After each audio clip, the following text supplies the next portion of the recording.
వెంకటేష్ గారు చెప్పండి, ఏమిటి ఈ రకమైనటువంటి పరిణామక్రమం? ఇప్పుడు వరకు చూస్తుంది మాట్లాడిన వాళ్ళు చెప్పారు కదా, మూలంలోకి వెళ్లకుండా ఇలా చేయవచ్చా? ప్రతి కేసు పెట్టమనండి. ఒకవేళ అంబటి రాంబాబు గారు తప్పు చేస్తే కేసు పెట్టచ్చు, దాన్ని మనం ఆయనే పెట్టండి అని చెప్పాడు కదా. సో కాబట్టి అవన్నీ వదిలేసి ఒక అంబటి రాంబాబు మీద పెట్టడం, పోలీసు ఉన్నతాధికారులకు ఫోన్ చేస్తే పట్టించుకోకపోవటం, మరి లోకేష్ గారు ఆఫీసే ఇవాళ వార్త వచ్చిన దాని ప్రకారం ప్రతి క్షణం పర్యవేక్షిస్తోందని ఇవాళ సాక్షిలో రాశారు. సో ఇవన్నీ చూస్తూ ఉంటే మీకేమనిపిస్తోంది? రాష్ట్రంలో నిజంగానే జంగిల్ రాజ్ అనిపిస్తూ ఉందా, లేదు పద్ధతిగానే చేశారా? నిన్న పొద్దుటి నుంచి ఈ వాతావరణం, ఈ ఘర్షణ పూరితమైనటువంటి వాతావరణానికి అసలు బీజం పడింది ఎక్కడ పడింది అనేది ప్రస్ఫుటంగా అందరికి కూడా తెలియాలండి. రాష్ట్రంలో ఉన్నటువంటి సామాన్యులకు కూడా తెలియాలి.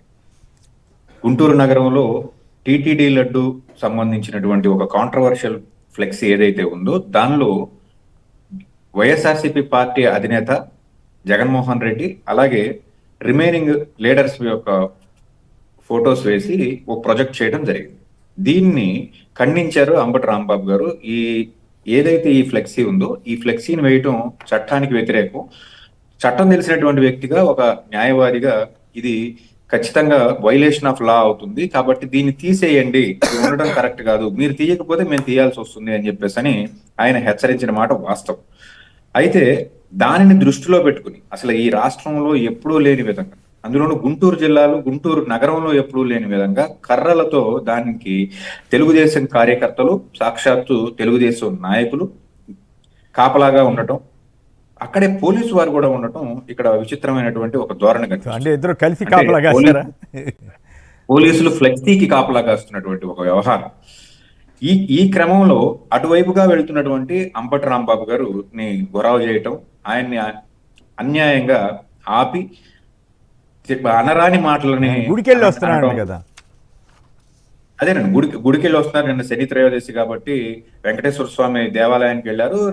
రాష్ట్రంలో ఉన్నటువంటి అన్ని దేవాలయాలకి అందరి నాయకులు వెళ్ళిన మాట వాస్తవం. ఆయన గుడికెళ్ళి వస్తుంటే ఆయన మీద అటాక్ చేయడం జరిగింది. దాని మీద సంబంధించి కొన్ని వీడియోస్ కూడా ఉన్నాయి. ఆయన ఏ విధంగా దూషించారు. ఇప్పుడు మీరు ఏది ఇస్తే మేము అదే ఇస్తాం కదా సార్, మీరు తిడితే మేము కూడా తిడతాము. స్పాంటేనియస్ రియాక్షన్ అది. అయితే అంటే విచిత్రమైన ఆయన్ని బండబూతులు తిట్టిన వాళ్ళు ఎవరి జోలికి వెళ్ళలేదా? ఎవరి జోలికి వెళ్ళలేదు. అన్ని కూడా ఈ రోజు వీడియో ఫుటేజ్ రెడీగా ఉంది, ఎవరెవరు తిట్టారు, ఏం తిట్టారు అనేది. ఆయన కూడా అదే రకంగా ఆయన బాధను వ్యక్తపరిచారు. ఆయన కూడా బూతులు తిట్టిన మాట వాస్తవమే. ఇది ఇందులో నర్మగర్భ వ్యాఖ్యలు ఏమి లేవు. అయితే యాజ్ ఎ సీనియర్ మినిస్టర్ గా, సీనియర్ ఎమ్మెల్యేగా ఆయన వెంటనే రియలైజ్ అయ్యి, ఇదిగో నీచులతో మాట్లాడితే నన్ను కూడా ఈ స్థాయిలో దిగజార్చారు, నేను మాట్లాడింది అలా మాట్లాడి ఉండకూడదు అని చెప్పేసి ఆయన రిగ్రెట్ ఫీల్ అయ్యి ప్రెస్ మీట్ పెట్టి తన యొక్క విచారాన్ని వ్యక్తం చేసినటువంటి పరిస్థితి. అయితే ఇక్కడ జరిగింది ఒక ఆర్గనైజ్డ్ క్రైమ్ అండి. ఇప్పటి వరకు రాష్ట్ర చరిత్రలో ఎప్పుడూ కూడా ఒక స్థానిక ఎమ్మెల్యే నిలబడి ఇటువంటి క్రైమ్ ని ఉసుగొల్పినటువంటి సందర్భం లేదు. దట్టు మహిళా ఎమ్మెల్యే ఆధ్వర్యంలోనా? ఆవిడ కొత్తగా ఎన్నికైన ఎమ్మెల్యేనండి. ఇప్పుడు యాక్చువల్గా ఏంటంటే గుంటూరు నగరం మీద అంత పట్టున్నటువంటి నాయకురాలేం కాదు. అయితే దీని వెనకాల ఈ రాష్ట్రంలోకెల్లా అత్యంత ధనికుడైనటువంటి ఎంపీ గారు, కేంద్ర మంత్రి గారు, ఆయన నిన్న పొద్దున ఎటువంటి వార్నింగ్ ఇచ్చారో, అంబటి రాంబాబు గారిని ఉద్దేశించి ఎటువంటి వార్నింగ్ ఇచ్చారో చూస్తే విస్తుపోయేటువంటి అత్యంత విద్యాధికుడు, అనేక మందిని విద్య వైపు నడిపినటువంటి ఒక వ్యక్తి రాజకీయాల్లోకి వచ్చిన తర్వాత ఇలా భ్రష్టు పట్టిపోతారా అనేది చాలా విచిత్రమైనటువంటి వాతావరణం కనిపించింది.